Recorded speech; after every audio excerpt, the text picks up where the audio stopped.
garder ses postillons pour soi. Wana mana vocabulaire et matisse et bâtisse lingai moi mon souya sika postillon ezali goutte de salive et ça la maramingi tant que tozali koloba er mongo boye ba soyi na biso e bima kata tozali ko soza moto ça la maramingi na mo accident. Mais alors il faut que ça la ndenge mo boye tant ozali ko sola ke contrôler mon na yo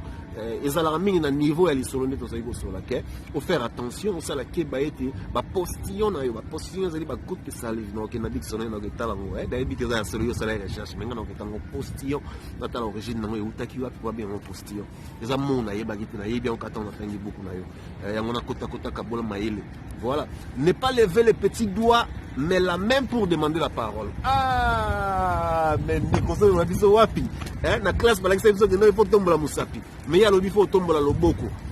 ngai makanisi ya boyeko tinda ngai na luka esu na kati makasi parce que vraiment